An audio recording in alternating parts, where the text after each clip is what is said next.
Hey y'all, I'm your host, Brooke Kinchin. Welcome to God's Coffee Call, a place where there's always a fresh brewed conversation happening of personal testimony and life experiences. So grab a cup of coffee, pull a chair to the table, and join our conversation. Welcome to God's Coffee Call. I am your host, Brooke Kinchin. Today I am joined by my husband, Brandon Kinchin. Welcome to God's Coffee Call. Thank you if you have liked, if you have subscribed, if you have commented, any kind of content that you have enjoyed or not enjoyed from God's Coffee Call. We appreciate you just taking the time to check us out. I am going to ask you, hit that subscribe button, hit that like button. It helps our algorithm get God's Coffee Call out there for people who do not know us, people who have never seen us, people that's never been exposed to us. We want you, we need you. So please, if you're watching this, you've not subscribed, hit that button and you will get notifications when we go live and all the good things that we're doing here at God's Coffee Call.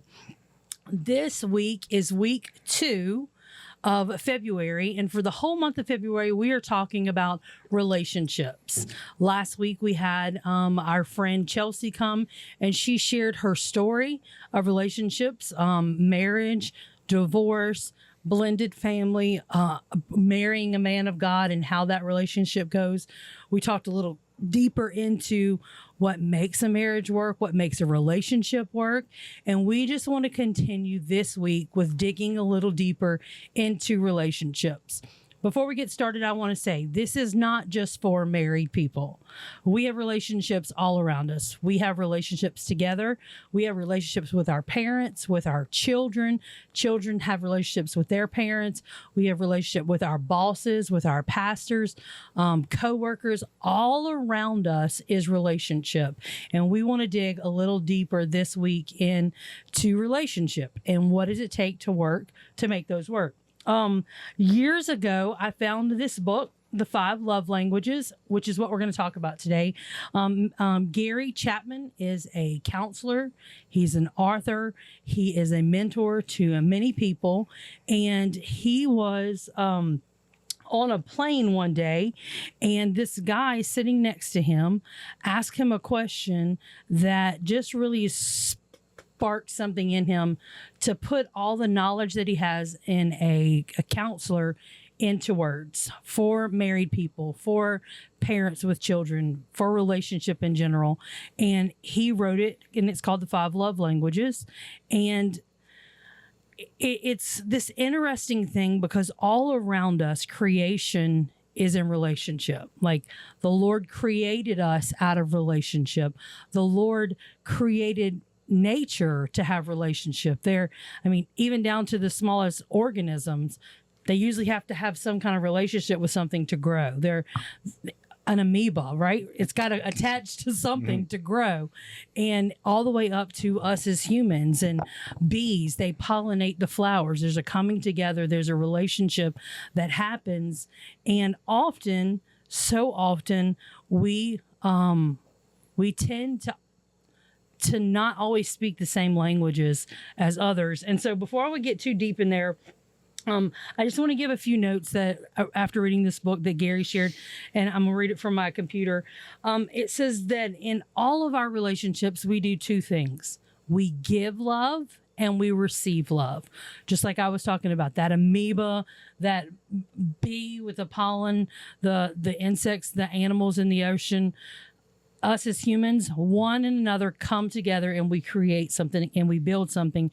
And I give to you, you give to me, we receive back and forth. And I want to turn to this page in this book and I want to read just a section out of here that he read.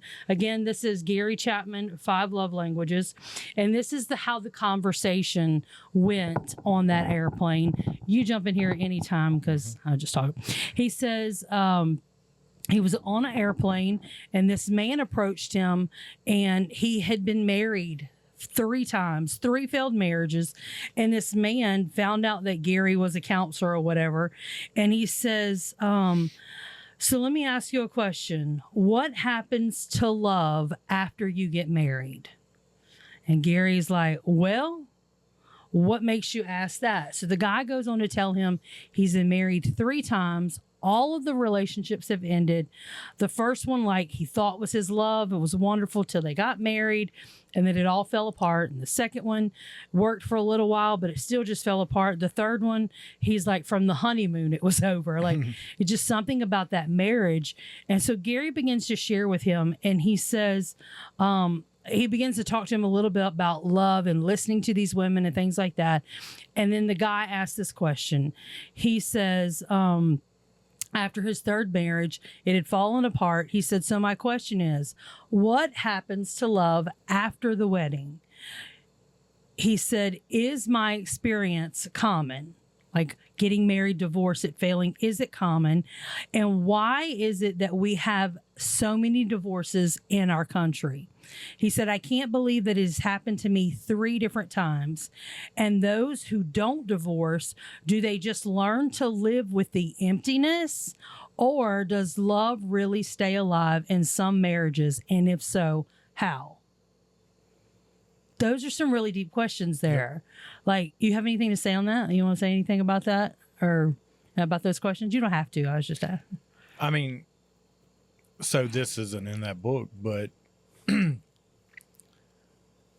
don't even know if you want to use this. Okay. A lot of relationships start off with feelings. All right. And in a lot of cases nowadays, it becomes a physical thing. And so whenever they get down, when the hard stuff starts to happen, I feel like they get a divorce a lot more often because it wasn't founded on love. Right. Now they'd be like, oh, well, I was in love. Yeah. No, I ain't talking about the feeling of love. Love is work. Right. I mean, love is getting up every day and everything's not going right. Like, if love was 100% feeling, there would be no relationship ever that stays together. Right. Because every now and then, especially the longer you're with somebody, I know I get on your nerves. There's times you get on my nerves. I love it. Last week, Chelsea, when she was talking about Don, she's like, I love him. He's a good guy, but he can be a rascal. I'm like, oh, yeah. I like that. Brandon can be a rascal. Yeah, that's a nice way of saying another word that we don't want to talk about. But I think a lot of, like, if we look at the word covenant and what that really means, especially when you're talking about a marriage.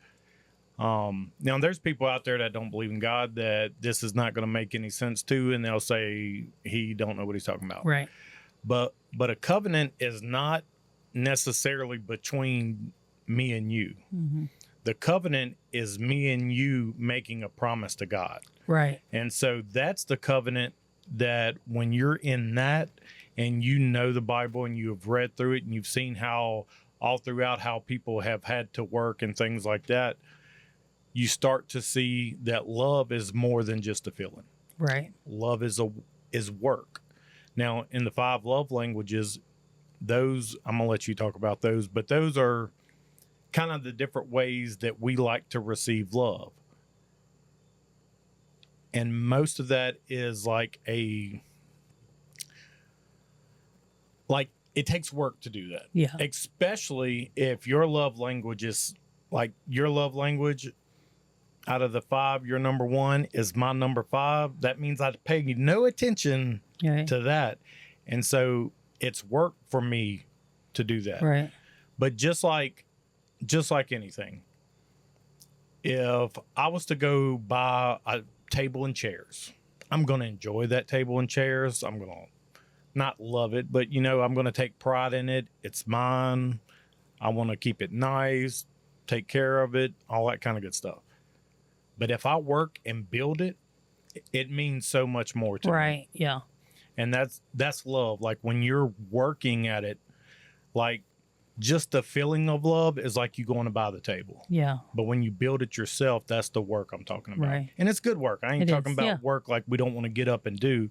And sometimes the work is hard, but love is working through that because it's a journey. Right. It's not a sprint. Definitely. Yep. You jumped all through my notes that we're going through. Sorry. So it's okay. We're going to get there. So one thing that you jumped into, and I want to start there, is a love. I'm going to scroll down my loves. The act of being in love, the art of being in love, and real love. Like there's a difference in that. And he explains in this book, like the art of being in love is these emotions, these feelings. It's like a conditional thing. He shows me this. He does this for me. She does that for me. This is how I feel when I'm with them, right? It's that conditional thing. And we see that so much, especially after marriage, through the honeymoon phase. Like that's what we call it. It's the honeymoon phase. It's butterflies and rainbows and glitters and sparkles and Prince Charming and, damsel and just express, whatever. Distress, whatever. The damsel express. There we go. Sometimes I feel like it. But it's all of these feelings and emotions where real love happens when all of that goes away and reality hits, when the small little arguments that are stupid begin to happen, the little thing that you do that I used to think was so cute now annoys me, right? The conversations that we used to have go different directions than we're used to them going. But in the middle of that, like you said, so many people don't know how to respond to that. So many people don't know how to, like, I love you. You still give me butterflies, but there's a difference of those butterflies and those feelings and those emotions now because we got 15 years under our belt. We got some arguments under our belt. We got some mountains. We got some valleys. We got some mountain tops and some victories that we've won. And so real love, when Gary's talking about it, it's that love that says, no matter what I feel, no matter what I'm thinking, no matter what in the moment is happening, I actively choose you. I intentionally choose you. I intentionally remember that covenant. I remember in our wedding vows, and I don't even know if we've ever talked about this. In our wedding vows, we looked at our vows. We knew what they were. We did a little more traditional vows, but as the preacher was saying them, we were repeating them back to them. There was a word in there that had never really caught my eye, and it was, I promise to cherish you. And that word just stood out to me in that moment.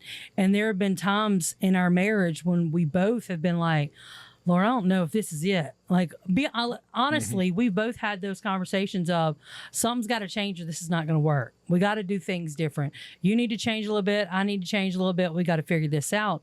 And in those moments, my go-to was always, do I cherish you? Do I cherish our relationship? And cherish means to like guard it and to hold it and to hold it dear. It's priceless. It's something that I value. And real love is that intentional cherishing, that intentional choosing me, not just, I love you because you give me butterflies. I love you because you're good looking. I love you because I like to be seen in public with you, right? All these things we see in at the beginning of relationships and in the honeymoon phase. It's that covenant. I intentionally choose to be in relationship with you. And I think so many people, when life gets hard and reality hits, while it seems like the hardest thing, sometimes they take the easiest route. Mm-hmm. And we've never been divorced. So I'm not saying if you've ever been divorced out there that you took the easy route. That's not what I'm saying at all. But there are some marriages, I think, that if you would have just fought for them, if both of you would have fought, not just one, but if both of you would have fought, then maybe you would still be there, right? Not all, but I think there are some that there's an intentional fighting for this thing, and that looks different for everybody. So he begins to talk about that. We learned that the Lord created us out of relationship. He created us out of a desire. Of all the creations that he created, there was nothing on the earth that looked and operated and loved to the degree like Jesus would represent, right? We're all made in his image. We're all seeking something to fill us because he made that part of us. He made that of who we are. And we have got to begin to understand each other's languages. Think about you have a neighbor that moves in and you see the neighbor from across the yard and you're like, hey neighbor, how's it going? And the neighbor waves back and you think, that seems like a nice neighbor. And you only ever talk across the yard. But then one day you and your neighbor get to meet and you shake his hand as a man. You give a nice firm handshake, right? Like men are taught, let's give a good firm. We tell our boys, give him a good handshake. Not that you're showing dominance or anything, but just letting him know, hey, I'm in the room kind of thing. And he said, your dad may have taught you to shake hands with somebody with a good firm handshake. His dad, he may not even had a dad, never taught him how to present himself, quote unquote, in a manly way of a shake hand. So in us responding to the love language that we've been taught, we could crush his hand. We could hurt him unintentionally because we're speaking different language of how does a man shake a hand. Something simple as easy as that. I love to hug. I have now learned that not everybody likes to hug, and that drives me crazy because I love a good hug, but I've learned to value the way that people have been taught love. And he even breaks it down. He said he calls it the 5 love languages because it is like a language. Just like we learn a language from our parents and our siblings, we learn how to love, how to give love, how to receive love from the houses that we grow up in. And the way we often grow up is the way that our teenage years, our college years, our adult years begin to affect our relationships and our love, our giving and our taking of love. And I was as I was reading that, getting these notes ready, I thought about, somebody from like Boston. They got this Boston accent, the roof and all these fog, and they got these weird tones and dialects. They're speaking English, but here in Louisiana, we don't say fog. You know what I'm saying? We don't say a roof unless you're from New Orleans or something like that. But we have this language that we speak, even though we're speaking the same language, our dialect and the way that we present it is different. And that's so often how we are with love. We could be showing love, but speaking 2 different languages, even though it's under the umbrella of love. Do you got anything to add there? No, I did learn something. Okay. Though. So you said you used to have butterflies and they're not the same anymore. So apparently now I'm like a moth. Not quite as pretty as I was. I chew holes in your clothes and stuff. No. You still, literally, seriously, it's 15 years later. And I love that when you get up in the morning and come to the living room after I'm already there, I'm like, oh, like there's just this completeness of my environment when you walk into the room. And even though we may be at the same place and I knew you were there, you go to the bathroom and you come back, or maybe I'm somewhere and you're not there yet and you walk in, it's almost like this safety blanket that just sits over me of like, okay, I'm good now. Like, I don't know that I always have to be on guard. I don't know that I always have to watch out for myself because my support's here, my protector's here, the one that's choosing to take care of me and to make sure I'm okay is here. And so you still give me butterflies. It's just moths. It's not moths. Oh my goodness. Before we move on I talked a little bit about our love tanks, and I talked about speaking each other's languages. And those love tanks are much like, he compares them to an ATM or oil in a car engine. Like, your car's not going to go without oil. And if it does go, it's not going to run well, for sure. An ATM, you always have to put more deposits into that ATM than withdrawals. Otherwise, it's going to be negative. Otherwise, you're not going to have money to pay for whatever you need to get. You're not going to be able to withdraw if you don't deposit. Right. And so it's the same thing with each one of us. If I'm always wanting you to, let's just be here real. I get up early. I'm the first one up in the morning here in the house. I have to make coffee every morning. I'm okay with that. But in the afternoons, I want you to make the coffee because I made it in the morning. And there are times that you don't make it. There's times the kids make it. There's times I make it. But it could be something as simple as that of, well, I make coffee every morning. How come he never makes coffee for me? I mean, the enemy works just that easily. Or I do massage therapy. I could always give you a back massage, but I never get a back massage, right? I'm always doing for somebody else, but they never give me anything in return. The enemy can use those little bitty things to cause this grit between us. And the next thing we know, we're fighting about stupid stuff. And it's really about, you don't make me coffee in the afternoon. Like, I mean, and we laugh about it, but it's really just that simple in marriage and in relationship. It could be a coworker at work. I come in every morning and I turn the lights on and I unset the alarm and I turn the air on or whatever. When you leave in the afternoon, you don't do any of it. I have to turn it all back off, right? Just those little things. If I need help, I always ask you, but if you need help, you don't ask me. It's just those little bitty things that we can so easily allow the enemy to come in and cause this grit between our relationships that can grow from a mountain to a mountain, from a molehill, so quickly and so easily. And all of our relationships. So we've got to be intentional that we're giving as much as we're taking from them, that we're making sure those around us know that we love them and appreciate them and honor them and respect them and cherish them, so that when we do need a cup of coffee in the afternoon because it's been a long day, I can look and say, hey, can you just make me a cup of coffee? And there's not this agitation and this irritation. At the back of this book, there is an actual test that you can take. It's 30 questions, and it will end up showing you, like, what is your love language? What is the way that you receive love? And there's also a way that we give love, and they aren't always the same. I love spending time with you.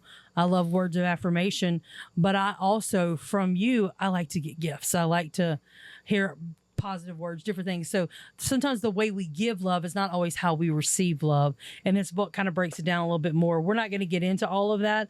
So the first love language that we are going to talk about is going to be words of affirmation. I don't remember what yours was earlier. Yes, I do. Words of affirmation. Words of affirmation literally are words that we use. The Bible says that our tongue isn't. Well, it's not necessarily the words we use, it's how we're using them. So, right. Words of affirmation is me telling you how I appreciate you, like you look beautiful, these kind of things. Not because if it's just using words, if I'm always downing you, that's not words of affirmation. Right. Like it's the building up of the other person. Yeah, and that's what I was going to say. That the Bible says that the tongue has the power of life or death, and with our words of affirmation, we are affirming things in you, positive things in you. We're celebrating your victories. We're celebrating your achievements. We're celebrating your accomplishments and lifting you up. And my brother, Pastor Brad, talks about this when he talks about the difference between praise and worship. Praise is like lifting someone up, and it's celebrating them. I'm going to tell others about your good deeds. I'm going to tell you about your good deeds, how much they bless me, how much they encourage me, how great you did. Like there's this, it's like this building bricks of your life that just don't puff you up and don't expand your ego, but it helps you stand a little taller. It helps you be a little more confident in doing the things you're doing. For example, our boys are in talented art, and they've been in there I think this is their 4th year. And all 3 years, they work on art projects throughout the year.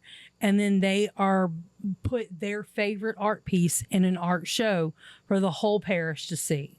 For 3 years in a row, our boys have won 1st place, 2nd place, or honorable mention. They've not had a year where they didn't come home with a ribbon. If we never made it a big deal, if we never went as a family to look at the art projects, posted on social media, told people about it, praised them, have their pieces on display about how great they are, then that will begin to reflect and show in their art. And they won't have a desire to do their arts. They won't have a desire to use the giftings and talents that the Lord has naturally put in them.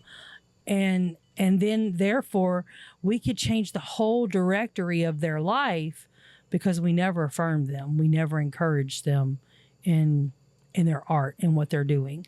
And it goes even like there's even deeper meaning in that. So the words of affirmation are good, like, and that's what she's talking about. We're giving those to them.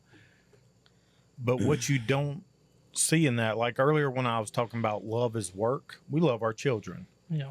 So once they do a good job, we're giving them words of affirmation.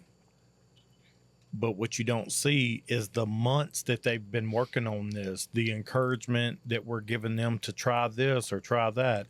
And as they're trying new things, like, we're honest with them, but along the way, they're also getting those words of affirmation. And then look, if they don't do it that good, we're like, oh, that's terrible, you should just throw that away. Like, I think you can do better. Like, right. I've seen you do better. I know you can do better. And that's part of that love. Like, it's each one of these love languages we're going to talk about is just like the surface level. This is right. kind of what it is. But there's work involved in accomplishing each one of those languages. Right. One thing he says is about words of affirmation. I want to read. He's talking about that we're the Bible talks about that a soft answer turns away wrath, and that when we're going through stuff, our spouse is angry or frustrated or whatever, and they're stressed about an issue or whatever, instead of us digging into that anger with them and that stress and that frustration with them, that we affirm them in the middle of that. Hey, you know what? You might have failed this time, but you've got more opportunities. You know what? This is just a learning point for you. And so that affirmation comes even when there's negative things happening going on. There's things happening in life that don't make sense, or we feel like we've failed as friends, as spouses, as siblings, as parents. We have to be able to turn around and lift them up in the middle of their failures. And one thing he says here, it says, love does not keep score of wrongs. Love does not bring up the past failures, because none of us is perfect. In marriage, we do not always do the best or the right thing. We have sometimes done and said hurtful things to our spouses. We cannot erase the past. We can only confess it and agree that it was wrong. We can ask for forgiveness and try to act differently in the future. Having confessed our failures and asking for forgiveness, that we can move forward in the hopes of not causing any more pain to my spouse. And so there's this thing of, especially in marriage, I mean, we all have had fights where we've done things and we've said things that we regret and that we don't want to say. And I had to learn that really quickly when we got married. The way we process is completely different. If we have an issue I want to talk about now, let's get it done, because I don't like confrontation. I don't want to build. You need time to process it. You need an hour, a day, 2 days, however many days you need, just to process that. And when we are pushing, especially if we failed, and we're pushing you to address it and deal with it right now and deal with it the way I want to deal it, I'm not affirming you. I'm not affirming your feelings. I'm not affirming the thoughts and the actions of your life. But it's also on the same end of, I can't always bring up your failures when we're trying to move forward.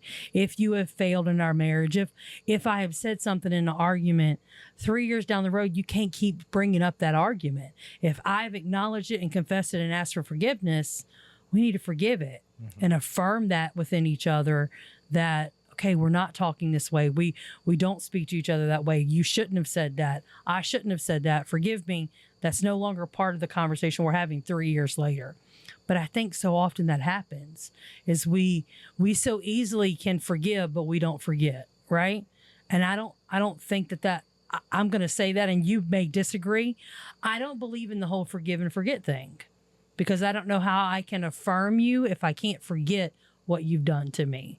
If I've forgiven you like Christ has forgiven you, the word says that he has forgotten. And so therefore he can't remember us. And so when the Lord builds us up and encourages us, it's because he sees the future in us, not because he sees the failures that we've had and he's trying to get us over them, but he sees us of the future that he has for us, and he's pushing us towards that, affirming us past our failures and past our mistakes. And I think in that it's not necessarily forgetting as in we don't remember it. Right. I think part of that is, let's say you messed up, and the point of that is not necessarily for me to, like, I don't need to bring it up all the time, but I also don't need to forget it. And what I mean by that is, let's say we're working on whatever issue, and I can now remember that at least once a month, we talk about it, and you keep doing it. Well, now I can come to you and be like, look, we've talked this many times and nothing has changed. Like, right. There's something deeper here. We need professional help, or something. So I think it's good to remember. And also, like, it helps us remembering things helps make who we are, how we make decisions. Mm-hmm. Like, if I forgot everything that I did in my past or things that were done to me, like, who would I be? Right. It would almost be like I'm waking up every morning and everything's new. Like, right. I have to remember how to drive a car. Yeah. I have to remember how to do my job. So the forget about it process is not like continually bringing that up to punish somebody. Yeah, that's somebody, what I meant. Yeah. You know, and this mosquito here has bit me 5 times on the arm. So sweet. But I think that's what I was trying to say is we can remember, like we were just talking about the boys, if they made sculptures last year out of clay, if I cut that clay a wrong way, I need to remember next time I cut it, not to cut it that way. Right. Yeah. But if we are constantly bringing up our failures in the past and keeping people there, then I think that's where the issue comes in. Keep it as a reminder of how to be better the next time, but don't constantly beat the person over it. Affirm them to be something better. Affirm them, like you said, hey, we've had this conversation, nothing's changed. How can we go past this? Maybe it is professional help. Let's counselor. Let's get a therapist. Maybe it is, let's pray together. Let's change our habits. Like, formulating some kind of process to get forward. Those are affirming words, that it's not just, hey, great job, buddy. You know, like, there's affirming words towards the future that we can have. So, and I look at it like this. You got to go back years and years when people used to use, and there might still be some, but before modern warfare, like, people used to pick up stones to fight with, use that stone as a weapon. Yeah. But you could also take that stone and some mortar, and you can begin to build a foundation in a house. So you can take those things that are happening and use them to build the foundation of who you are and how you operate, versus hanging on to it to use it as a weapon. Right. Absolutely. Yeah. That's good. It's good. I like that. All right. The next one is going to be, now that we've got words of affirmation, is quality time. Quality time spent together. And he says here, by quality time, I mean giving someone your undivided attention. I don't mean sitting on the couch watching TV together. What I mean is sitting on the couch with the TV off, looking at each other, talking. Put your phones away, your devices away, giving each other your undivided attention. He said it means taking a walk, just the two of you, going out to eat and looking at each other and actually talking. And this is one of my favorite things, is quality time. I often tell people, and I don't even know if Brandon knows that I do this, but in years past, we've not done it in a really long time, but in years past, when we were going through stuff and just trying to figure out this marriage thing and this relationship thing, there would be things that I knew we needed to talk about, or things that I was feeling, emotions or feelings that I didn't know if I fully could understand, if I could fully express them. So I would plan a date, just the two of us, and we would go, and we would sit and have a meal in a restaurant and have that conversation. And I was intentionally having those conversations because I had questions, I had concerns, I had feelings, I had emotions about things, and I needed to talk. And not that you are like this, because you're not like this, but I've often told many people, hey, if you feel like you can't have the conversation at home without arguing and screaming, have it in public. Like, go to a restaurant, because hopefully he or she's not going to act a fool up in a restaurant. And I go to like a quiet, intimate, like we went to East of Italy years ago, a little Italian restaurant. We sat in the balcony. It's very romantic kind of feeling. They had the lights down. There was a candle. And because I knew this man can't act a fool. Not that you act a fool anyhow, but would I? You would, I mean, under the right circumstances, probably, but I knew the conversation that I wanted to have, some things that I was dealing with. I wanted us to be just focused. Yeah. And we do that at home. We do that here on the front porch, typically with a cup of coffee, or in the living room with a cup of coffee. And we've gotten really good at that. But in the early 8 years of our marriage, I had to be intentional with that quality time of sitting with each other, turning the devices off, and setting a time just for us to have conversations. You want to say anything about that? So let me ask you this. I'm going to backtrack a little bit because it's back to talking to one another. So when we were talking about the first thing, you were giving the example of when there's something going on, you want to talk about it now, and I need time. All right. So if we give me time, because you want to talk about it right away, so there's I wake up wanting to talk. All right. Because I've had this conversation with somebody before. So how's that fair to you if you want to talk right away, but I have to take time? I think sometimes no, it's not fair, and then sometimes yes, it is.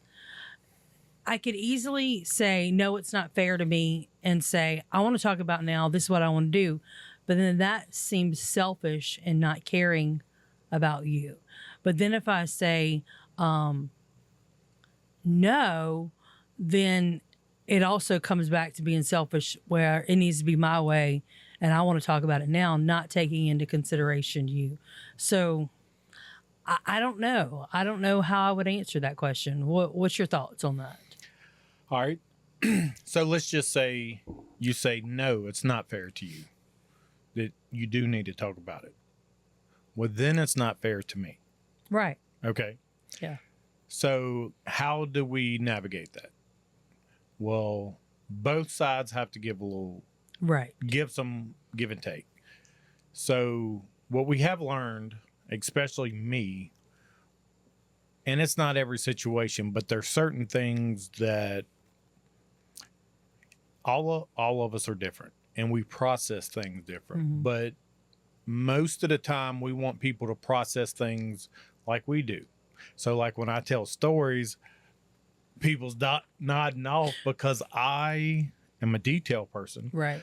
I want to give every detail and everything that went through my brain on how I come to that conclusion versus just telling you the answer. And it's tough when I talk to people like that's what I want to do. And sometimes I still do it, but I have had to learn to not. Right. All right. And that is sacrificing on my part to do that. So also know that whatever it is, like if I have to talk about something right away, like because I'm so detail oriented and I guess the way I hold my feelings or whatever the situation is, I process things more slowly. Okay. And so it takes me some time, like, so I don't just freak out. Right. And we have both learned that for my part, if you force me into that, just be real with everybody. Yeah. Like some curse words are going to happen. Yeah. Like I get frustrated. Right. And I'm like, just give me a minute. And I feel like because you can't give me a minute, I just freak out. Right. And so in that, you can't talk about what you need to talk about right away, but I can't take 3 days to think about it. Right. And so I feel like most of the time what we're able to do is you might not talk about it right away, but I also don't have the opportunity to constantly think about it. Like, we have to meet somewhere in the middle and sacrifice, each one of us. So you have to sacrifice a little delay. I have to sacrifice some speed up. So instead of me taking an hour or a day, I mean, I don't necessarily need a day or weeks to process things. You know what I'm saying? But let's say I need at least an hour. Let's meet halfway in the middle at 30 minutes. Right. And that's part of that work on love. Like, if I take my full time, it is not fair to you. Yeah. If you force me to talk right away, it's not fair to me. And so, like, most situations that we find ourselves in relationships, is there has to be some give and take. And we see a lot of relationships that don't work because one party or the other isn't willing to sacrifice. Right. And even like we were talking earlier, I'd had a thought while we were talking and I kind of forgot, but I just remembered that sometimes people get into relationships and they know that the person that they're getting in that relationship is not like, it's not a healthy relationship. And they're like, oh, well, I know I can change that person. Yeah. If you're getting in a relationship, or if you're in a relationship and you're like, well, I'm going to change that person, that relationship is probably going to crash and burn. Now, look, if you're listening to this, we love Jesus. So all of our decision making has to do with him and our relationship with him. If you're outside of that, this may be foreign to you. But for us, like, if I'm going to be willing to, you can't change me, but Jesus can change me. All right. And outside of him changing us, what we can do is we can change small things about ourselves. Right. We can make those compromises. All right. So it's not like you're trying to change me and make me talk, but as we're working through this relationship, I can sacrifice certain things. You can sacrifice. I mean, when we got together, like, I didn't care if bills was paid or not. If it was hunting season, I was going hunting. Right. And I have spent money and they turned the lights off. Yeah. Like, I'm just blessed that you're still here. Because you give me moths. But like, part of that relationship is that relationship is beyond boyfriend, girlfriend. Right. Like, we were married, we had kids, we got married later in life. And I think we both kind of got used to living life by ourselves. Yeah. And so, not that I didn't love you or the kids, I just knew how to live my life, how I've always lived it. Right. And there had to be a maturity in me to understand, you know, sometimes you can't go hunting. Sometimes you need to stay home, pay the bill. Yeah. And I switched jobs a whole lot after ministry, like full-time ministry, didn't really know what I wanted to do. There were times I would just quit jobs. That wasn't fair to you, but I was used to doing life a certain way. Yeah. And so there, like I said, there had to be a maturity for me to learn not only to love myself, but to love you. And how do I do that? I can't do everything that I've always done the same way. There had to be some give and take. Well, and as you were talking about that, I was thinking, like, this whole section that we're in is quality time. And that's real easy to say, but if I'm pushing you to talk to me, we're going to get quality time. But at what quality we going to get, right? Terrible We're going to get Sheen quality, Temu quality, or we going to get, like, you know what I mean? We got like, that Temu relationship. You're going to get the quality that you put into it, that quality time. And at the time, we were doing, like you said, relationship the way, and it was quality to us. It was great for me. It was great for you. But when our qualities came together, we still trying to live these two different qualities together. And there was like oil and water qualities. They weren't matching together. And so when you come into that relationship, it is vital. Like, I have, like you said, I've had to learn there are some conversations that we have that I'm like, I need an answer right now.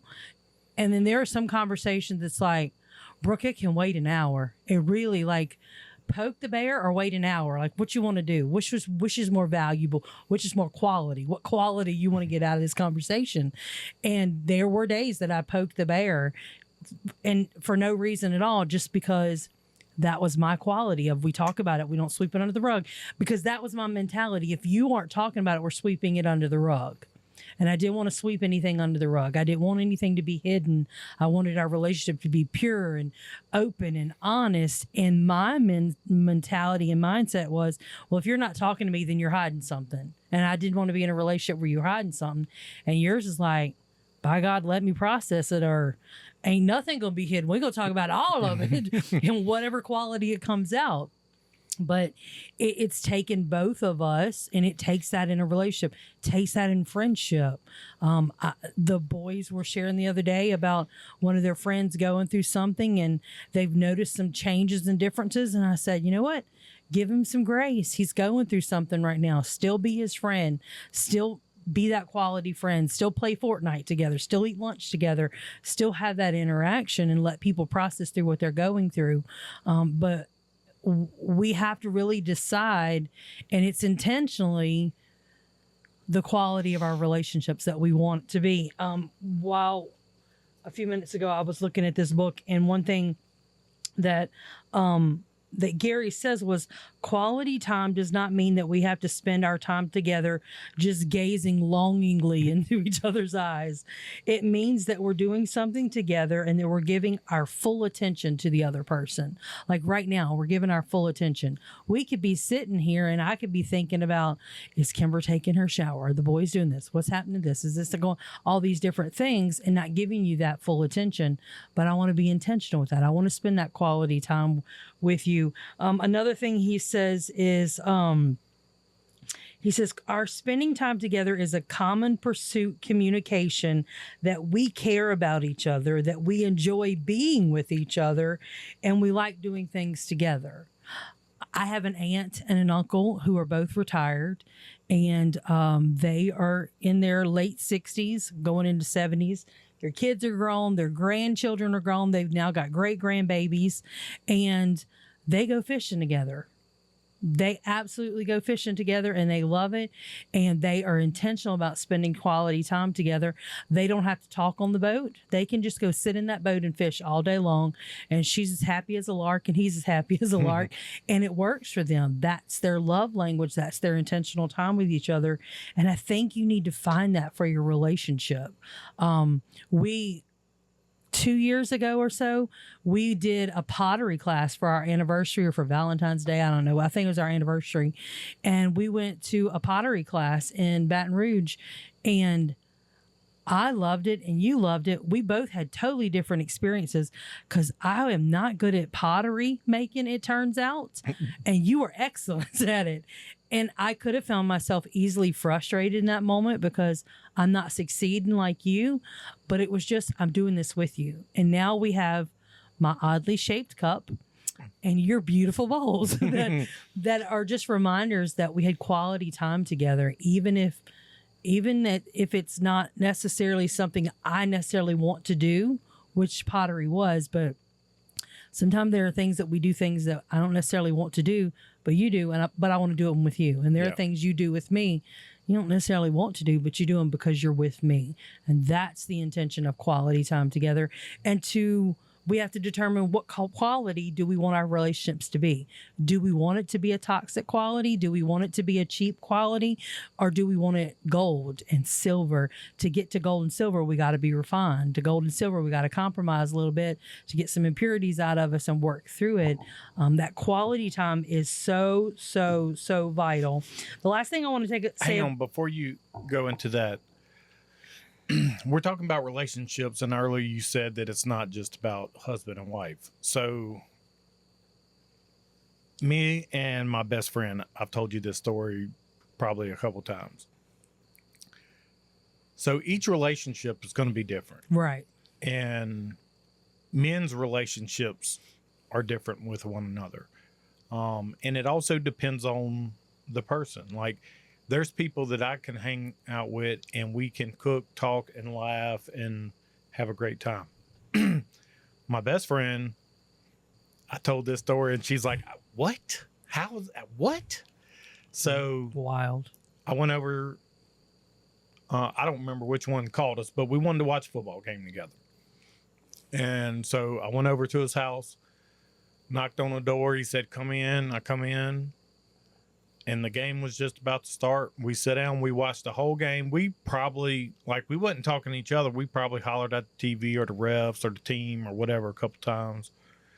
And I left. I said bye. He said bye. And I left. I mean, we had probably 5 to 10 words spoke in a 3.5 hour period. But we bonded. And like, that sounds we horrible hung to out. me. So, each relationship, you have to learn and find the differences in them. Yeah. I know if I did that with you, it probably wouldn't be a good thing. I think you'd mad at me. I'm like, what has happened? But if I went over there and he chatted me up the whole time or I chatted him up, we're probably going to get on each other's nerves and don't want to hang out no more. For the longest, you're like, he's my best friend. I'm like, he doesn't talk to you. Like, he's mad at you. Like, what is going on? What's wrong? And now, 15 years later, I know he's not a talker. Well, and he will talk when he has something to say. He will talk, whole conversation. But just to sit around and just mindlessly chat, that's not him. And you're okay with that. I am. And so it I'm works okay for with the y'all. quietness. Watch this. You might not even know this until right now. So you don't like the quietness. Your brother's kind of the same way. You always want something happening, something going on, some kind of sound. But now that you got all these loud kids, isn't silence wonderful sometimes? Silence is golden.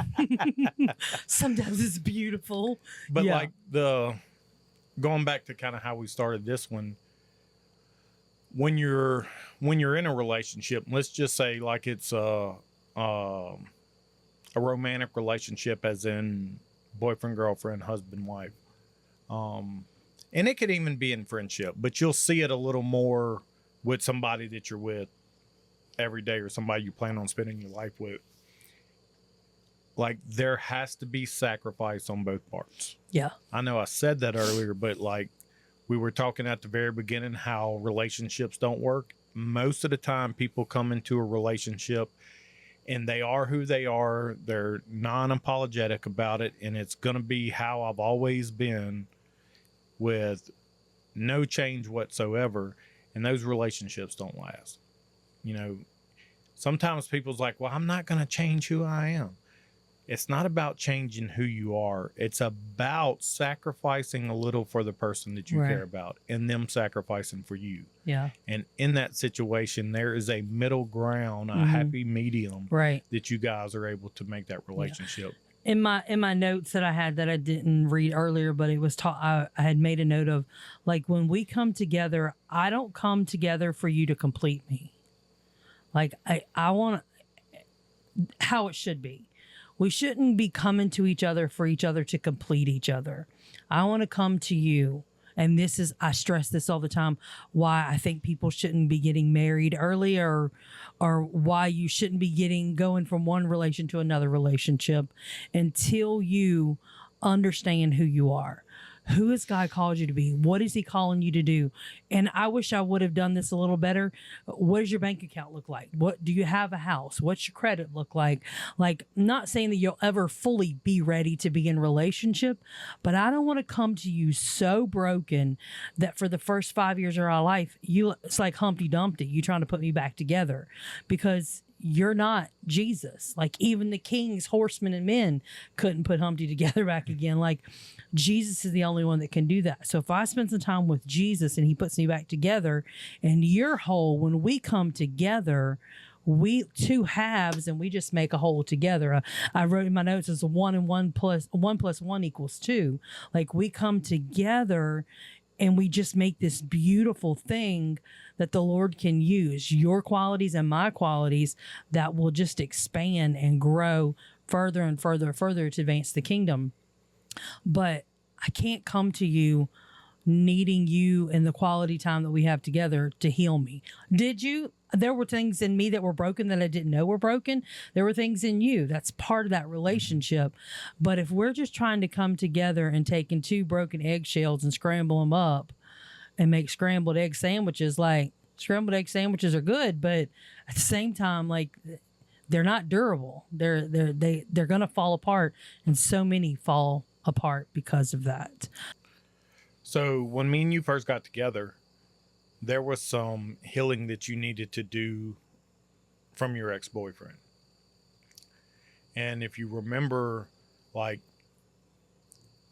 you kept judging me on things, and not necessarily judging me, but you were almost treating me like I was him. And we had to have the conversation, and I was like, I'm not him. Right. Like, the things that he did to you, and when he broke your heart, that wasn't me. And so there needed to be healing for you. And we talked about it. You know, I was like, I'm not him. I did not do this to you. And you had to, for yourself, like you said, you had to heal on your own. But I was also there to like care for you and love you, spend time with you, talk to you, and help you through that. But like when some relationships don't work out is because they're taking that broken heart and them scars from old relationships, and they're kind of pasting that on the new person and automatically filtering that through them. And a lot of relationships don't work out like that. Like when we were talking about forgetting, no, you don't forget, but you also don't put someone else's things on someone else. Yeah. And, so we had to kind of work through that. Right. And, I mean, that didn't take us long to get through, but it is an issue that some couples face. Well, it kind of actually leads us into this next section of quality time. Dr. Chapman says quality time means there's quality conversations, and it's not just quality conversations, but it's that we are actually hearing what you're saying. Like when we had words of affirmation, I could hear the words you were saying, but quality time is taking time to really focus on, what am I hearing you say? What are you're saying words of affirmation to me, okay, but what am I really hearing? And in that case, my heart needed to hear, he's not like him. No. I could hear your words all day long, but until I let it root into me and really jump into my heart and understand that the quality time that we were having together, the quality conversations, the quality dates, the quality just doing life together, I had to hear sometimes through those conversations, maybe what you weren't fully saying, but that you were trying to say. And when we can't fully hear somebody's heart in spending that quality time with them, then I think we're going to miss the mark. But when we can tap in and really hear the heart of somebody in that quality time that they're spending with us, then there's healing that comes. There's communications. We learn how to communicate better. We learned, like we talk about this all the time. You'll say something and I'll repeat it back, and you'll say, repeat it back to me, and I'll repeat it. And you're like, that's not at all what I said. I'm like, but that's what I heard. And so we had to come to that thing of what you're saying and what you're hearing. I need to make them line up, and how do we match them up? Because that's very big in relationships, especially for men and women, because we speak such different languages, not even love languages, just language in general. You can say a thing and I can hear a totally different thing. And we get into this, the whole, a woman gets dressed to go out and says, hey, how do I look? Like, how does that man answer that? Like the best it's a trap. It's like, it's a trap. It's the best I've ever seen you. Well, does that mean that I've not looked good in the past? Or, well, maybe I don't like that outfit. Or are you calling me fat? When in actuality, you're like, I don't know what I'm supposed to say to you, kind of thing. But we have to be in. Plead the fifth, fellas. Plead the fifth. In our quality time, we have to have quality conversations, good quality conversations. So, the next love language that we are going to talk about, we're going to flip through here, is receiving gifts. Now, this used to be like my number 2. It was my number 1 for a little while, but then my number 2. I love gifts. And when we first got married, you would just randomly bring me a little flower. You could be walking through the yard and pick up a flower, walking through, we go on a walk, you pick me a flower, you come home with flowers. A lot of people are like, I don't like flowers, they die. I like flowers. You don't have to like flowers, like something else. But just that small little token that you've thought about me when I'm with you and you've thought about me when I'm not with you, there's just something that touches my heart, because I love your words of affirmation. I love when you talk to me and call me beautiful and things like that. I love when we have quality time. But, and this is one of our biggest fights, when you go to the hunting camp and you're gone for a couple of days or whatever, I want to know that you miss me. I want to know that I mean enough to you that, let's just be honest, every girl wants to be like so important to their guy that he can't function because we're not around. Like if we're just honest, just at the root of me, I can't maybe speak for every girl, but I want to know that like he is completely lost without me and he just can't function without me, which I know is not true. But there's something about knowing that you hold a grip on somebody's heart that much that when you're not with them, they're thinking about you. And when they come back, they want to let you know that they were thinking about you. You want to talk about gifts or anything in that aspect? So I'm going to be transparent. I probably should have had this conversation with you a long time ago. I actually was talking to a guy the other day about his marriage and stuff, and I told him this, and I'm like, probably should talk to my wife about that. Well, here we are live on the podcast. So live, here we go. We're gonna have some healing here, Awesome. right on here. I used to get you flowers all the time, and like I remember one day I drove around for an hour or two, and I wanted to find all kind of cool looking flowers. I may or may not stepped over a ditch in somebody's yard and picked one or two, but I picked some outside the road, wherever, anywhere I saw a flower, I was picking flowers, and I made you a nice little bouquet. My thought process, this is from the heart. Like, I didn't just go pick them up. Like, I spent my time and sweat and possible committed crimes getting awesome getting these flowers, and went and bought a little vase, put them in there, and the comment was, "Oh, thank you, but I would like you to like buy me some roses sometime." I'm so sorry. I don't remember that. I don't remember that. I'm so sorry. And so I'm like, okay, well, like I didn't tell her this, but my thought process was, why put in all that work?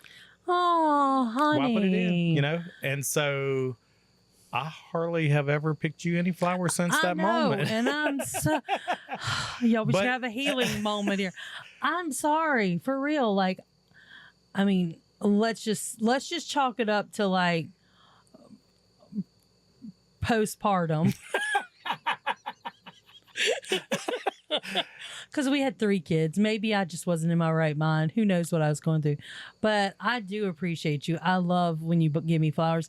And those, even the little ones that you pick me, like I have them in my Bible. I put them in my Bible, and I love turning my Bible. And there's this one purple one that I open it to Proverbs or Song of Solomon. I forgot exactly where it is. And I see that purple flower, and I don't remember the day you got it for me. I don't remember what was going on, but just the mere fact of that, I have that little token of he thought about me. So I'm sorry. I think the purple one was from Texas. When was that Huawei? Okay. I love it. Please pick me more flowers. Yeah, everybody heard that? Please. I don't care what they are. I don't care how much. And I've grown too. Like, yeah, and I bought you flowers, and I'd never even, like, after that happened, just somewhere, I just decided that, okay, I'm not going to get her no more random flowers. Like, she don't appreciate them. Like, I have to buy them. There has to be a monetary value for the gift to be accepted. That's what my brain. Well, and I'll be honest, when we first got married, I was older. I had waited for this man, and I just was like, he's going to be the one. He's going to be the man on the white horse that's going to save me, kind of thing. And when we got married, like I did a lot to force you to be that man. And somewhere in the first probably 3 or 4 years, we both failed miserably at this thing. And I had to somewhere go, he's not a man on a white horse. His horse is speckled. He's a little speckled. And I'm not as beautiful as I think I am. You know what I'm saying? Like, I'm not as whatever as I thought of myself. And so there probably was something in me at that time of, because I just was so desperate to be loved because of those past hurts and stuff that we had talked about, that maybe somewhere I thought that there had to be a monetary to it. There had to be an expense to it. I've now grown now, and I'm like, when you come home with a coffee mug for me, I'm ecstatic, right? I'll take the little $8, $6 bouquets that are half dead, tie-dyed daisies from Winn-Dixie. You know what I'm saying? Like, I've grown and I've matured in that way, but it's been a process. It really is one of my, but not only for me to receive love, I love giving gifts. And financially, we've not always been able to do that. But I think somewhere in my mind, I resolved that even financially, if I can't give somebody something, I'm going to give them what I can give them. And it's kind of like Peter, when the beggar was asking for alms, he's like, silver and gold have I not, but that which I have, I give freely to you. Like, I think that's the heart of gift giving, is what I can give to you, what I can show you, what I can hand to you. And what I have is what I want to give to you. And so even, I think gift giving typically is tangible, something we can touch, something we can feel, something we can see. I think it also can go to, I used to be depressed and I've got joy, so I can give you joy. I used to be not confident in who I am, and I'm confident now. I can speak confidence to you. I think there's that gift giving ability that goes beyond that physical. Sometimes I can give you the stuff I see lacking in you that I possess. And so I do apologize. I love flowers from you and gifts from you, and just especially when you thought about them. And because one thing I've learned about you is you are not necessarily a receiver, a gift giver receiver. And I hate that, because I want to surprise you and give you these gifts all the time. And you're like, oh, cool.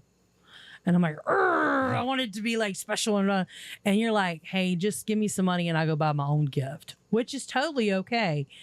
Even though your receiving love language is not gift giving, you give love through gifts. You're always wanting to bless somebody. You've got something in the mail yesterday for somebody.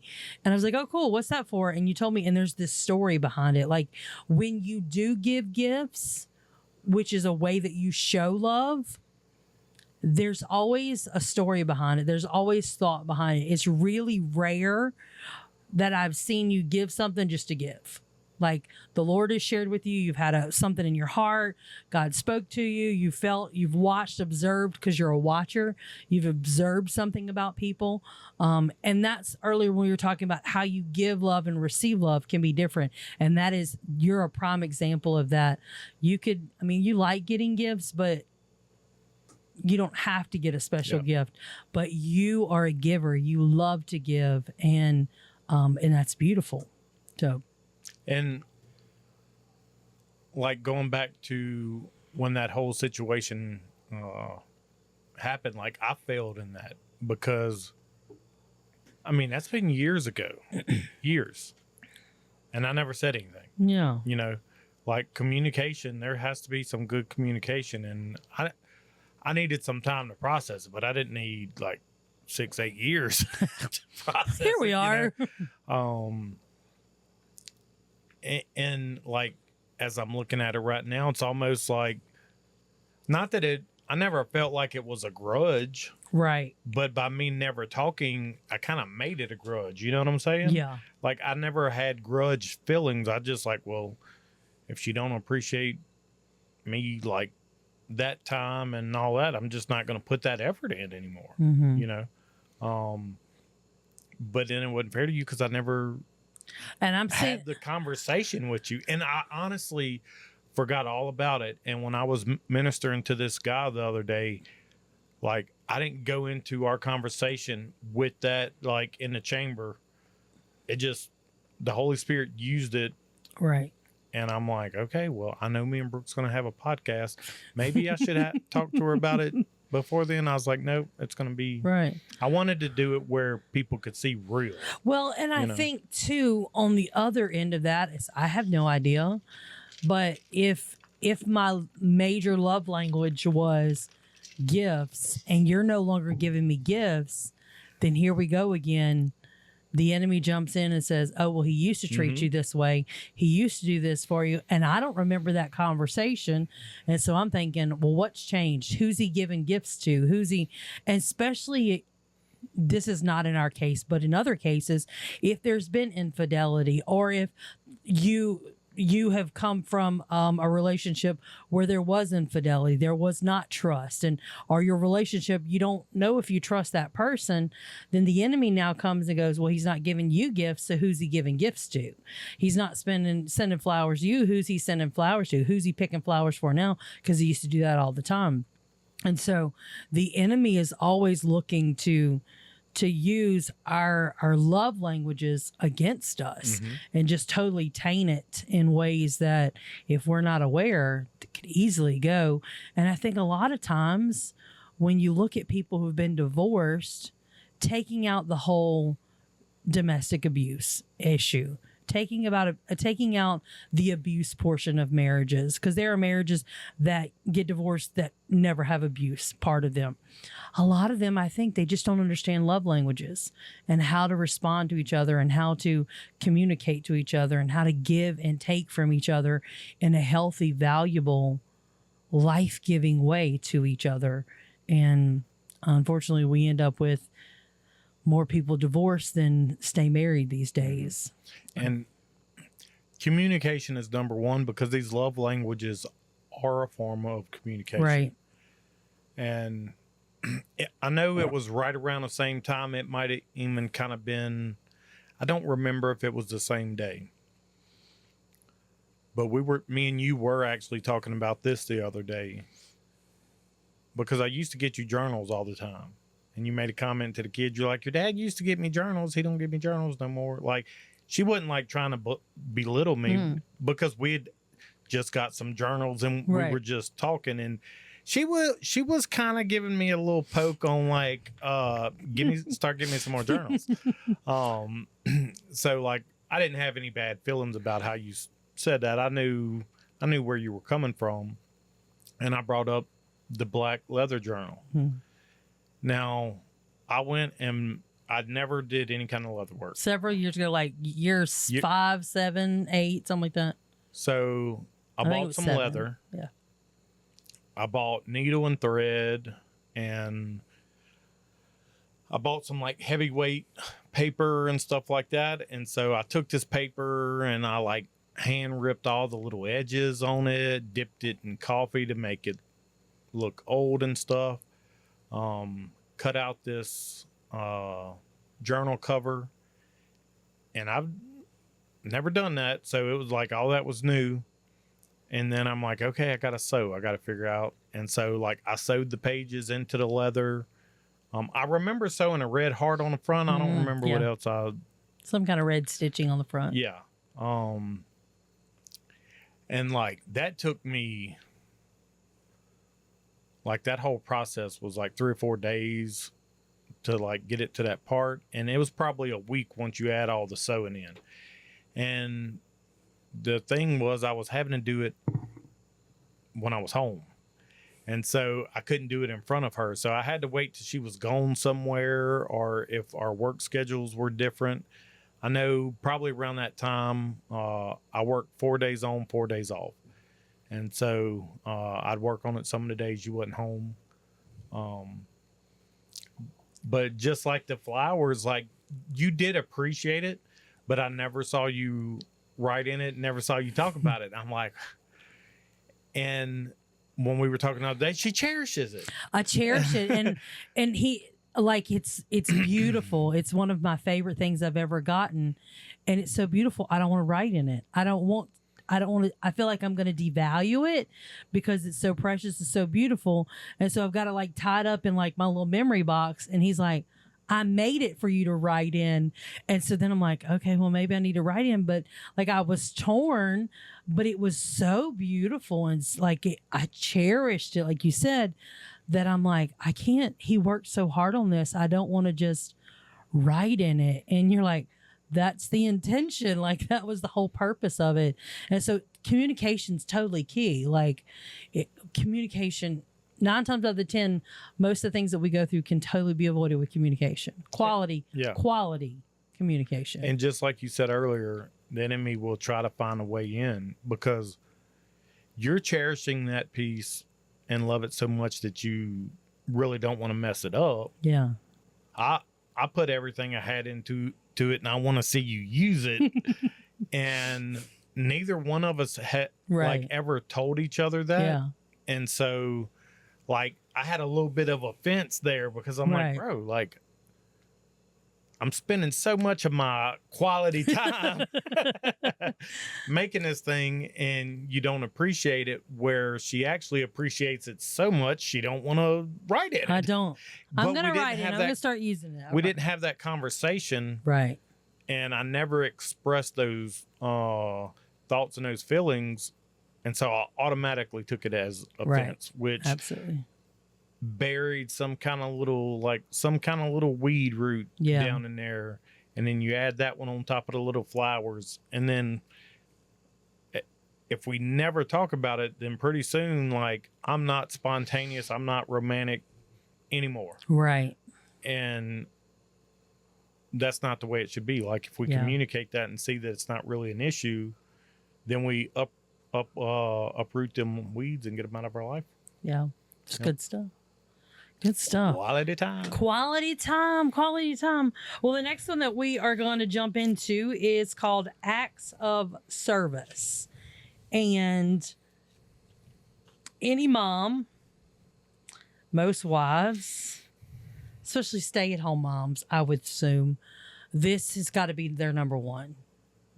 And because acts of service are just small little things that we do to appreciate you without you having to ask. I love when the trash is taken out and I don't have to ask anybody. I love when you just clean the kitchen, right? I love when you just, let me tell y'all, this man is a master clothes folder. Like sometimes I don't want to fold the clothes because they're not as pretty as when you fold them. Like he folds them like they're in a store. They're beautiful. They just are just like, I feel like you measure them to get them the right size and things like that. And I'm just like, okay, fold, wrap them up, put them in there kind of thing. Because I'm going to iron them later. But I love little acts of service that we didn't have to ask you to do. So you got anything to say about acts of service? Are you acts of service? So you made that seem like just a lady thing, and that love language is only for women. Oh, it's not. It's not. It's definitely my number one. You add up all my other ones, the little test we did, you add up all the other ones, acts of service is the way I feel love more than all the other ones combined. And why is that? What is it about? Why. That's no. I'm just saying, like, can you give us like an example kind of thing of your act? Because it's not mine. I mean, I love it, but it's not my number one. Yeah. And so years ago, when you were a stay-at-home mom, it was different than it is now. Now I could still try to hold you to that, but it wouldn't be fair. Right. And this is what I'm talking about. She definitely gets up before I do, but I used to get up at 4 o'clock every morning to go to the plant that I hated and work. And I would work all day. I know she'd be home with the kids, and I'm not taking away from that job. But like, I'm out there doing physical labor in the sun, 12 hours, some days, 7 days a week. And I come home and nothing is cooked, or the house is dirty, or I get up in the morning to get clothes and there's not clean clothes, stuff like that. If that would have been the case. Now, she was very good at doing all that stuff. I'm just trying to use it as an example. Yeah, he said that wrong. I did those things. He didn't get up and it was like that. No. Like, I'm trying to give an example. Okay. There were a few times I come home and nothing was cooked, and I'm not trying to be the old school man, but at the same time, it's like, you were at home all day. It was one of them days with 3 kids under the age of God knows what. But nowadays, we both work. Yeah. And so we split those things. And you have to. Now, I know couples out there that they both work. Sometimes some of the women work more than a husband, and they still expect them to do everything else. And it's not fair, and that drives a wedge. Kudos to y'all, because it ain't happening here. There's couples out there that still expect the other one. You know, in our country at one time, we had roles that men did and we had roles that women did. And depending on how you was raised, I was raised in a family where, like, my grandma was different. Like, she still did all the things that women are supposed to do as far as keeping house. But my grandpa didn't work, and so my grandma also went to work. And so she'd work all day, and then she'd keep house. And so it was tough on her, you know. And like me and you have had the conversations before. It's like, if you expect me to do this, this, and this, like, where's your part? Right. Like, you can do this and I'll handle this. Right. And so we kind of we don't always do it right. And sometimes we cross those things, but there's times where she cooks. There's times where I cook. There's times where she washes dishes. We get the kids to help wash dishes. We're trying to teach them to do that. Fold clothes. Sometimes the clothes gets to be a mountain, and then the family's got to. We have family clothes folded night. Yeah. I mean, you know, life seems more busy than it used to be. Yeah. You know, I think sometimes we make it more busy, and in that busyness, we neglect certain aspects. For me, I mean, I don't know why acts of service is my biggest thing, but I do know I appreciate it. Like, and it's not, I mean, we're using like house and cooking and stuff like that. But even if at work, if somebody goes, I don't even know what the definition of acts of service in that book is.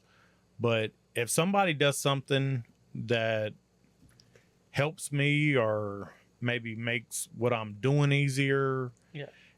Let's use work, for example. If we got a lot going on and I'm stressed and trying to get things out to customers and things like that.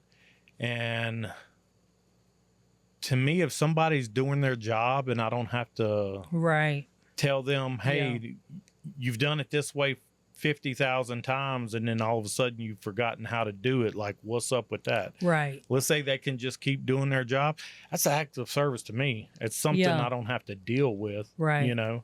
But I guess the acts of service is just doing whatever for someone. Right. And like, I feel like when people do things for me, it makes me happy. Like, I don't demand that you fix my plate. I don't demand that you bring me coffee.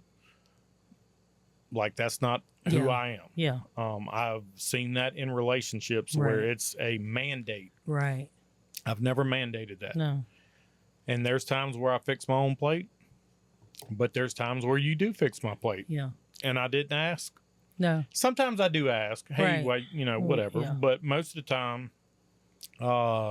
when you do that for me, then like it's not an expectation, but it is a Act of service. act of service. Right. It's a gift to me. Yeah. It's not a physical gift, but that act of service is a gift.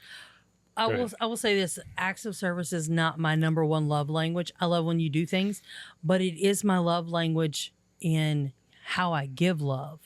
I love when you would work out. When I was a stay-at-home mom, when you would work out, I know that sounds crazy, but I loved getting up and making sure your lunch was ready, making sure your thermos is full of hot coffee, making sure like I'd pack you a snack knowing that you probably weren't going to eat it because you don't like to eat when it's too hot, but I still would put it in there. I'd put you a note in there. That's my service. I lay your clothes out in the morning sometimes. Like when I'm getting everything together, I'll just put his on the bed and I'm like, hey, shirts on the end of the bed, socks on the end of the bed, not because you've demanded it. Like I have an aunt, they're an older couple and they've been married. I think they just celebrated 50 years and she has shined his boots. His work boots, Not his church boots, because those are shined too. But she has shined his work boots every morning of that 50 years of marriage. Not because he's demanded it to her, not because he's asked her to, because growing up, being raised, that's what she did. And that's her acts of service. That's what she does. And he appreciates it. He looks nice wherever he goes. I love ironing. I know that sounds crazy this day and age, but I love when our family's going somewhere and ironing y'all's shirts. I take pride in the fact of my family looks put together when we go somewhere. Get them out of the dryer. It works for you. Awesome. I just can't always just pull clothes out of the dryer, depending on where we're going. I want to iron them because my mom and my grandmother raised me to iron clothes, but it's an act of service that I get to have a part in making sure that you look the best wherever you go. I love getting up in the morning and making a pot of coffee, waiting for you to get up and have a cup of coffee with me. So even though it's not my number one that you have to do things for me, that is a really big way of how I want to show love and service to others and appreciation. In this book, he talks about something that you were just touching on. Am I a doormat or am I a lover? And I remember when we first got married, maybe we were still dating. I'm not even sure. We were having dinner at my mom's with my brother and family and stuff, and I fixed her plate. And in my heart, I was like, man, I want to fix this man's plate for the rest of my life. And I have known couples that the guy just demanded, go fix my plate. And would holler from the living room in the recliner, go fix my plate, get this, do that. And she was a doormat. She was a modern day slave because instead of just receiving her act, he was demanding it. Instead of letting her love you and serve you, here it says they do them out of fear, guilt, and resentment.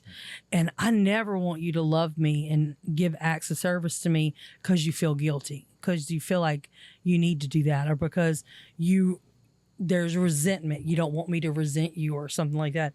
That is not love. It's here he says a doormat is an inanimate object. You can wipe your feet on it, step on it, kick it, whatever you'd like. It has no will of its own. It can be your servant, or it can be your lover. When we treat our spouse as objects, our friends, our relationship as objects, then we begin to manipulate by guilt. And we begin to use the coercion of fear, saying you better do this for me or you're going to be sorry. Do this or I'm going to make your life miserable. And that is not intentional love. That is not being in love, and that is not real love. That is fake love. And I mean, if we just want to really break it down, manipulation is a form of witchcraft. I mean, so if we want to be real about it, if I'm manipulating into doing something for me, I'm using witchcraft. I am no better than the witch down the road casting spells because I'm operating in that spirit of manipulation, and relationships formed out of manipulation are never going to work. They're never going to be successful. They're never going to go anywhere at all. So, And yeah. And there's something going on nowadays, like I think they call them trad wives, but traditional wives. Mm-hmm. And these are women that want to be home and they want to do things. Mm-hmm.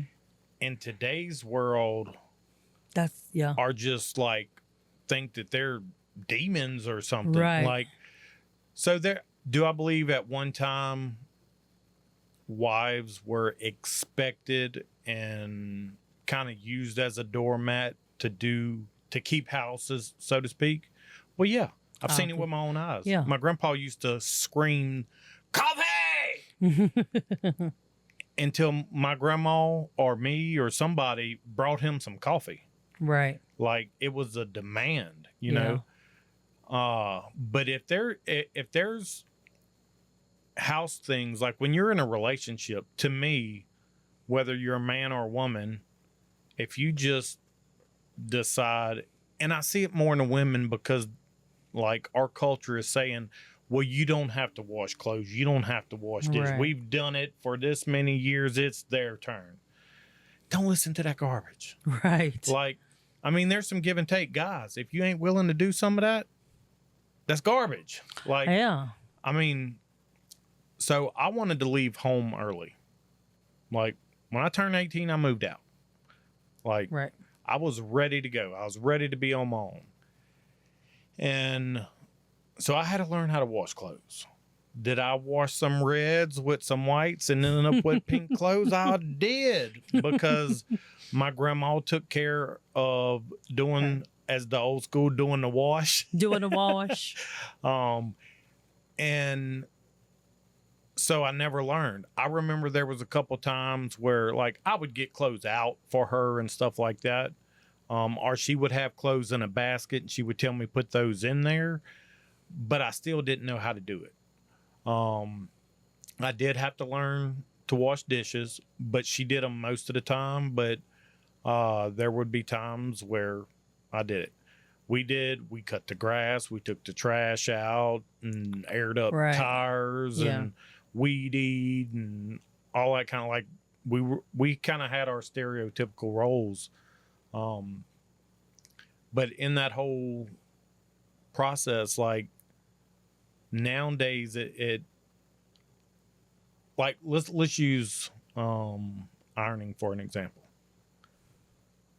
If I try to iron a pair of pants, and I have, it's going to look like pinstripes, even there ain't no pinstripes, because I ain't no good at it. Thanks, Miss Leona, for helping. But I have learned other things, like learn how to cook and stuff. And a family used to be able to survive on one income. And there are some families today that are blessed to do that. But a majority of us have to have two incomes. Right. And so we both have to sacrifice, and we both have to be able to do things around the house, like, or even kids. Like, there's a couple people I know that have kids and they babysit their kids, the guys. Yeah. I'm talking to the gentleman right here. They're babysitting. No, it's your kids. You raising them. That's right. But they feel like they're babysitting because they feel like it's the woman's job. And that is, it's like your kids don't even know you if you babysitting them. Right. You know? Right. So just like in some of the other ones, there has to be give and take. There has to be sacrifice. Right. We all kind of need to keep up and put in some work. Right. And listen, I would love to be a stay-at-home mom. I would love to be able to do an income and stay from the house and work from the house and have food. I love when y'all are gone and the house is clean and I got food when y'all come in and like the windows are open and it's a beautiful spring day. Like, I love that. I love a clean house because that's how I was raised. But it's so busy. Our life is so busy that it's just like, sometimes I'm like, you gonna have to do this today and I'm gonna do this and the kid's gonna tackle whatever. I had a conversation with somebody, I don't know, several years ago about teaching our boys to like clean. And they're like, well, why do you do that? And I was like making them clean the bathroom. Like I taught them how to scrub toilet and wipe counter off and wipe the mirrors off and sweep the floor and clean the bathtub. And they said, why do you do that? And my thing is, when my boys get married, I want their wives to look at them and be like, they're a blessing because they know how to clean the toilet. Like I taught Titus. Titus knows how to iron. It's been a while since he's done it, but he came one day. He's like, hey, Mom, I want to learn how to iron. I'm like, okay. And so we've walked through that process of ironing.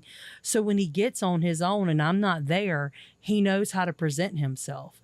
And it's those little acts of service that if we'll start teaching our kids now and our grandkids, they will. I mean, I don't get it right. My mom will tell you. I'm sure Judy's on here saying, girl, let me tell you some things. But I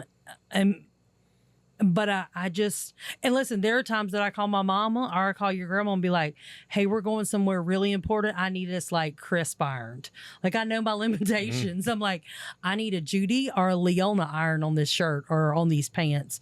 But I try at least those acts of service for my family and for my kids and to teach them those things. So, and like the boys are learning, let's say that Titus, could you use him?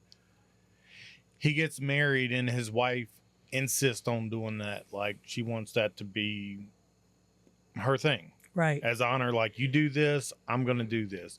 Well, because he knows the work that goes into it, he'll appreciate it. Right. More, right. You know? Yeah. So, yeah. Yeah. Well, good stuff. I like that one. All right. Well, let's go to our very last one, which is my number one, and it is physical touch. Physical touch. And physical touch is not limited to intimate touch. Yeah. In a sexual way. It is intimate in our feelings of the emotions behind being touched. I love physical touch. I come from a family where we hug, we laugh, we tickle, we giggle, we sit on top of each other, like we just wrestle. Like that's just the family I come from. Did you guys do that a lot in your family? Or No. y'all weren't physical touch people? I can tell. I mean, a belt to my backside or a peach limb, or that was physical touch. But and it shows in our relationship because if you've noticed from time to time, I just touch him but it's just like it's like Linus with his blanket. Like I just have to hold my security blanket every once in a while. I just have to remember that he's there. I just need to touch it. Boy, we ride down the road and I'll just reach over and hold his hand. And there are times that I'm like, man, I wish he would just reach over and just want to hold my hand. Or like, I wish he would just put his hand on my knee. And then I have to remember that's not his love language. That ain't even on his radar. Not because you don't love me. It's because earlier we talked about we learn our love languages from our families and our siblings. And because y'all didn't do that, it's not a language that you so easily speak. You are loving, you do care, and you will stop and just give me a hug, stop and give me a kiss. But it's something that we've had to grow into and something that I've had to just be like, he loves you even if he don't do it every time you want him to, kind of thing. And like, I'll be honest, that one's last on my list. Yeah. A lot of men, physical touch, but we're not talking about sexual Right. or anything like that. Like when we go to bed, like I ain't talking about like cuddling for a minute or whatever, but like she'll just reach over like during the night and put her foot on me or hand or whatever. And I'm like, okay. I allow it for a minute, but like I'm super hot all the time. And so if she puts her hand on my back and it stays in that one spot, I literally start sweating. He does. Like it doesn't stay there so more than 5 minutes. I'll try to move around. But I didn't know that about you because yours used to be gifts. It used to be gifts, but it's changed since we've gotten married. And I didn't know it changed. Yeah. I mean, I feel like I'm an odd bird because I love when you tell me how wonderful I am. I love spending time with you. I love our coffee dates. I love when you give me gifts. Like, I'm one of those odd birds that I just don't know where I fit. And so my mind changed from time to time. Yours have changed, but not too much. But mine, I feel like, depending on the season that I'm in and what's going on in life, Like when we first got married, I needed those words of affirmation. I needed you to touch me. Like because of my past, I needed those words of affirmation. I still need them now, but if you don't tell me I'm beautiful every day, I know I'm beautiful. And if I don't feel beautiful, I just don't feel beautiful for the day. It's not detrimental to my soul. Where when we first got married, we dealt with that a lot of, you don't love me. You don't like, because there was I was unsure of myself, but, physical touch has always been a thing for me. And my brother, I don't know if he would say it's one of his love languages, but he will say every day of his boy's life, he's got 2 boys, he made a point to touch them, whether it was rubbing them on their head, patting them on the back, hitting them on their shoulder, just some kind of a touch to say, hey, I love you. Hey, I see you. Hey, you're there for me. Our kids are different. Kimber wants physical touch on her own terms. Like this morning, she's literally like a cat. There's sometimes she's so pleasant, and then most of the time, like a cat, she's like, okay, just let me look at you. You look at me, and maybe we'll exist. But like this morning, 7 o'clock, bright and early, she's come and laid in bed with me and snuggled with me for like 3 minutes, and I'm like, oh, okay, I'll take these 3 minutes. Tristan wants it on his term when he comes to me. Titus is going to love me anytime I always walk up to me. I'll just stand in front of him. He'll give me a hug. And so they all 3 are different. Even though we speak the same language here in this house, their love languages on that aspect are completely different.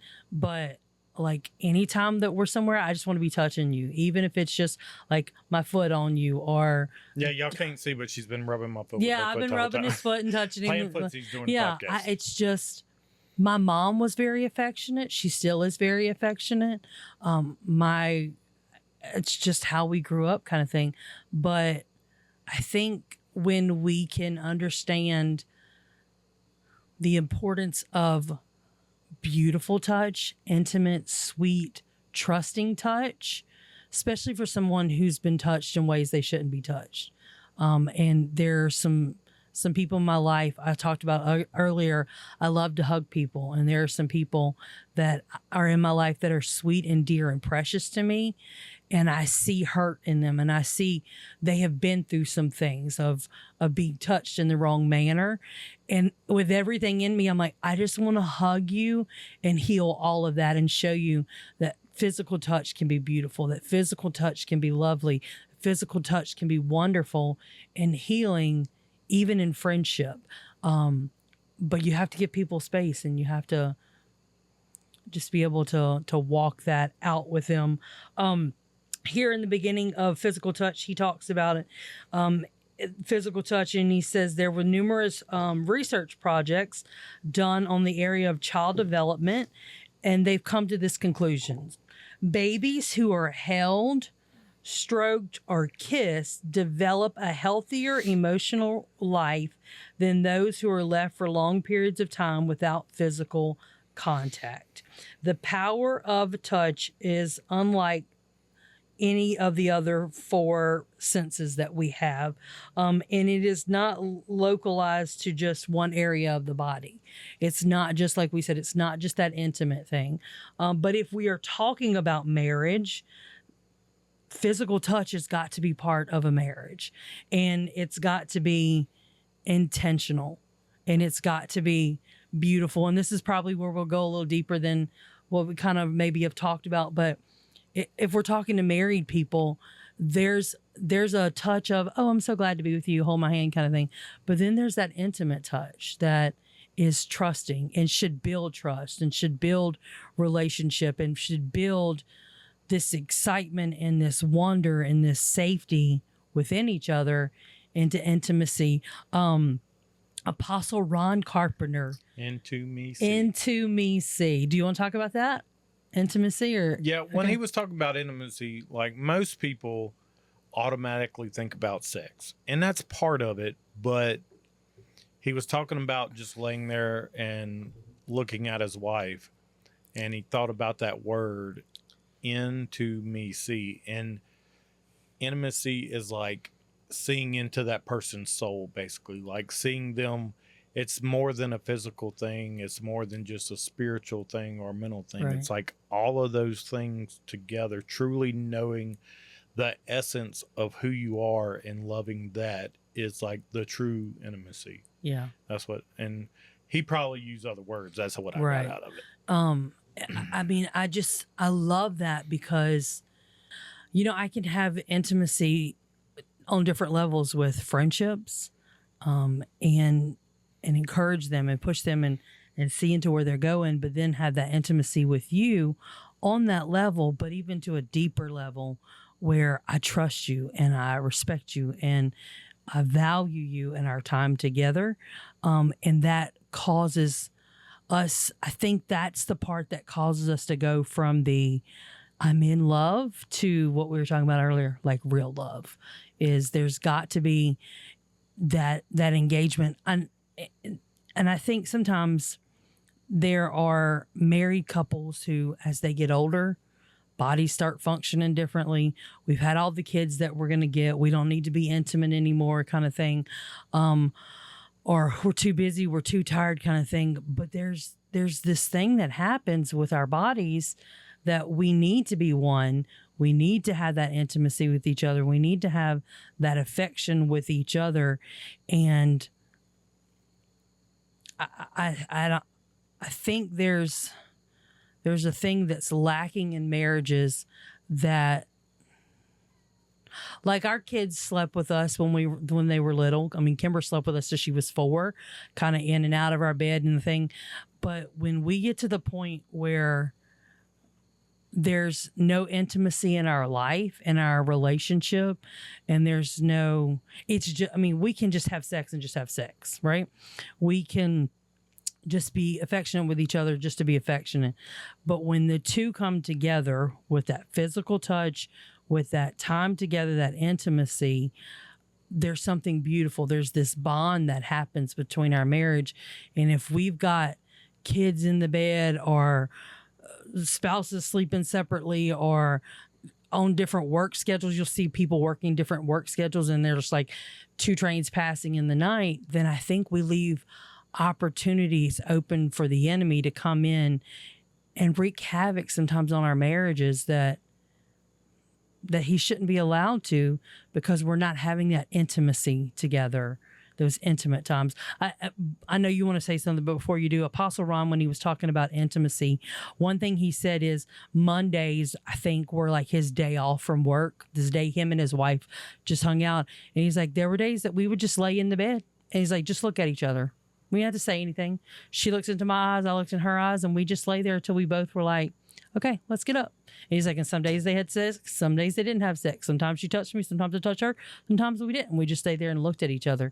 But I think I'm just believe that as couples, if we'll just take time to, like you said, into me, see into you, intentionally, that there's things that we've broken off of us, and places and that our marriage can go, strengths that our marriages can have because of that physical touch and that intimacy. And so we've talked about the 5, and one thought that I had is, I know I said that I didn't know that was like your new one or whatever, because I know what it used to be. And this book is more of a guide, like a guidelines. You know what I'm saying? I don't want anybody out there watching this to take the test and say, this is what my love language is, this is what yours is, and it's the only way we operate in it. Right. Because, like, when I took the test, there's a percentage of every single one of them that I like. At some point, right, all of them is a part of who I am, and we have to operate in all of them because they're all a part in some way or another. Yeah.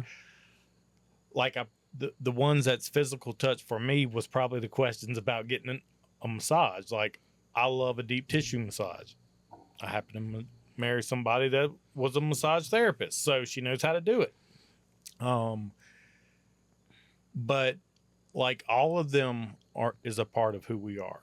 Now, is there going to be that main one that makes us respond to one another more or deeper or better? Yeah. You know, everybody does have that one thing, but we all at some level, all of them is a part of who we are. Yeah. And a lot of, like, when I knew we were doing this, I was looking at some things online and people talking about the 5 love languages. And, like, some of these people go through the 5 love languages and then fight. Yeah. Have fights because, like, their partner showed them one of the other ones and, well, that's not my love language. It's like, it's not the only one. Right. Like, let's say gifts are not yours, and never ever again do I get you a gift for anything. That would probably not go well for me. You know what I'm saying? Probably like, not. Anniversary. Oh, gifts ain't your love language, so I didn't get you nothing. You know, so it's not gonna work well. Just like most relationships, I just wanted to make that point because a lot of people, when they go through these little things, they'll find that one thing and they'll stick with it and throw the baby out with the bathwater, so to speak. And it's like, no, all of these, it's the 5 love languages. It's right. It's kind of a guideline for us, but it's not the only thing. Like, intimacy's not in here. Right. That's not part of the 5 love languages. You know what I'm saying? Right. But it's a major part of relationships. Right.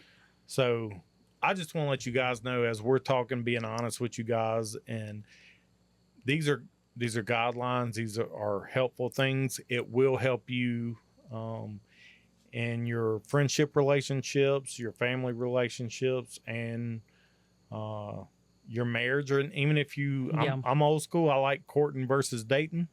But even in your pursuit of a mate, like, these things are good to know and how to communicate with one another. Right. Yeah. When I decided I wanted to do relationships for February, I knew that I wanted to do the 5 love languages because, like we said in the beginning, we all can be speaking English, but have different dialects. I mean, different tones. And, you know, as a singer, I'm an alto. But all altos sing differently. We have different pitches. We have different tones to our voice.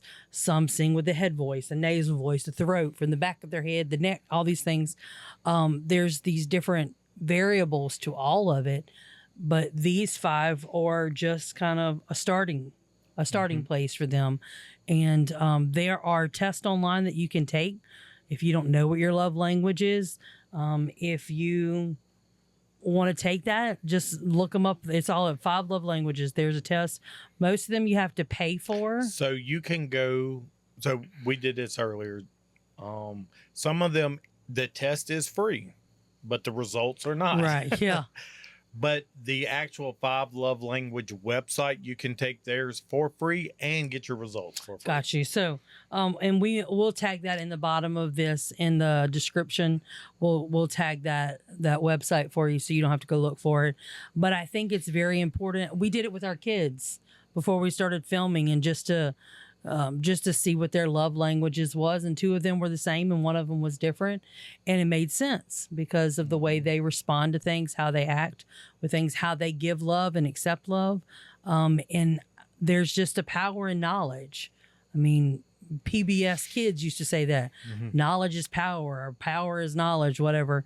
When we know, I learned this years ago, that knowledge is having information.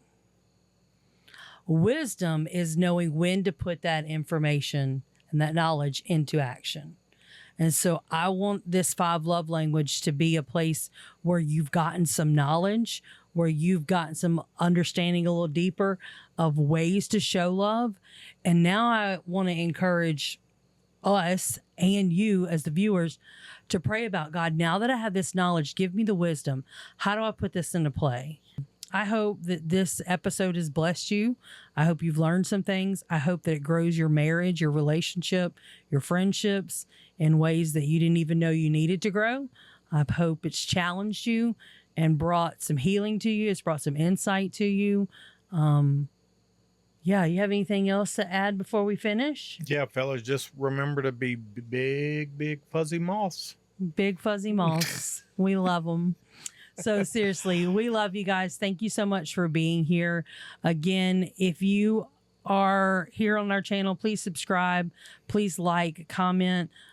We are trying to get those subscribers up and trying to do something big with this, and we need your help.